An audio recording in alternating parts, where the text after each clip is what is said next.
Hello, guys. Welcome back to Stop Talk and Roll, episode 98. Your number one place for jiu-jitsu analysis on YouTube. Today we have Roberto's second round. I don't know if it was his first round or second round, but second round match. Quick note, I did not get a chance to record this early enough yesterday, so I'm recording this like right before I release it. So we'll see how that goes. The HD version might not be up quick enough, and I might not be able to do the chapters quick enough, but yeah. It'll be out 8 a.m. Eastern Standard Time like it is every day, Monday through Saturday. I would love if you don't mind liking and subscribing, ring that notification bell, see when more videos come up. And please reach out to me if you want me to review one of your rounds. I'm going to get this going because I don't know when the match starts. Roberto's in the white. There we go. And we will call the person I don't know Jimmy, as usual. Okay, what's going on here? Skip ahead. Okay.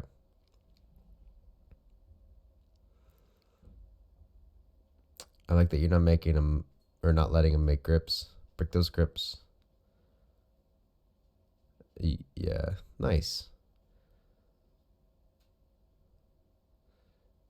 Okay, I like the attempt. Yeah, you see, you drive him backwards, and he's driving heavy into you. If Roberto definitely feels this, if you can't see that, he's driving heavy forward. So a sacrifice throw is definitely a good call. The reason I like sacrifice throws in the context of a jiu-jitsu match is if you mess up, usually the worst case scenario, worst case scenario, you can think of something worse, but usually you just end up in guard. So, okay. You've tried to throw them and you've pulled guard. Not a huge deal. This guy's just holding on for dear life.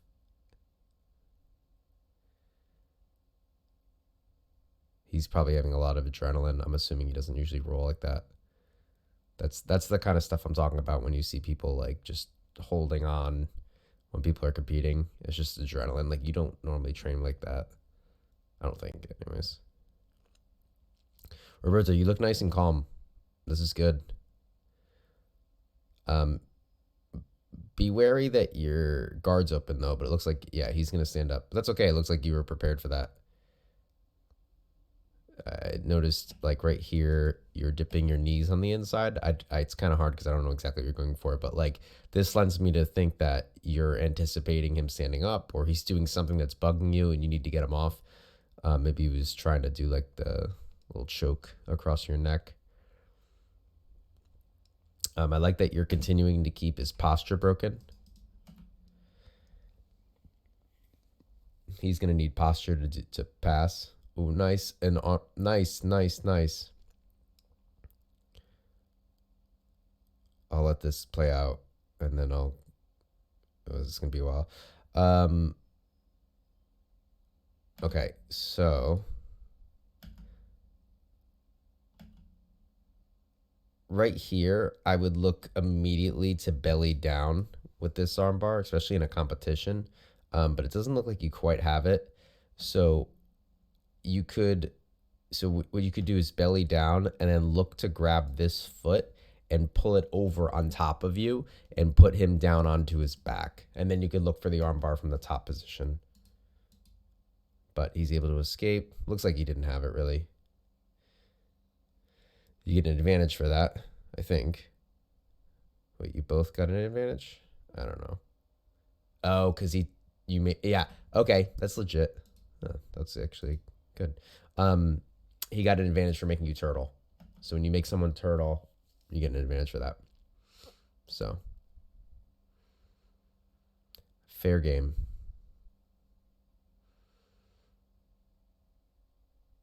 This is where I like to use butterfly guard. When a guy's just laying in my closed guard, and I can't do anything to him for whatever reason, I like to open up, do butterfly guard, and then immediately take them over. Because if they're playing butterfly guard and they're bent over, if they're in a passing position for butterfly guard and they're bent over, it's very easy to sweep them. That's how I learned butterfly originally. was I was in a competition and somebody was in my guard and they just laid on me and I didn't know what to do. It was like, I was only training for like 6 months. I was a white belt. I went back and asked my coach and he taught me butterfly guard.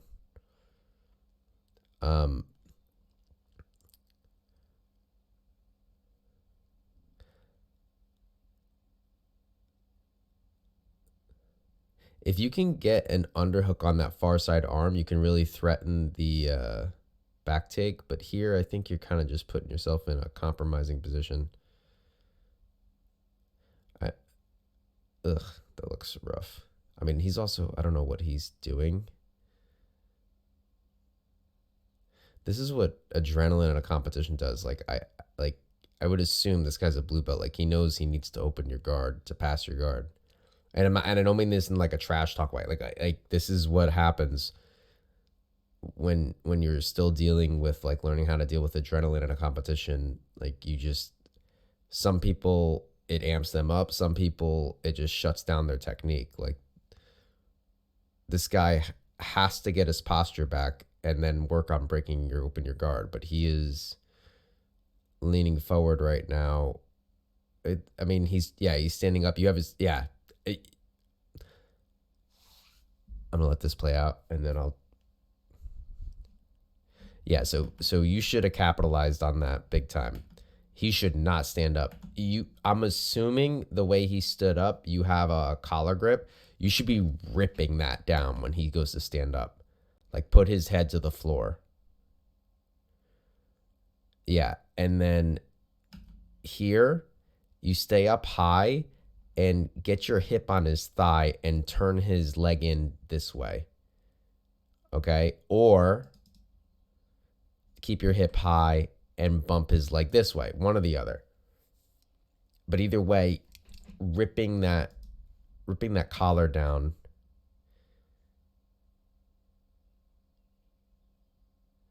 You got to watch the ankle lock too. Don't just leave your foot hanging here. And back in close guard. So I'm thinking if this goes to a ref's decision, not to be biased, I would give it to you. So we'll see how this ends up. Just because he's not really doing anything. And was that the match? Oh, they're 4-minute matches. I think it's tied, yeah. Advantage. Let's change the...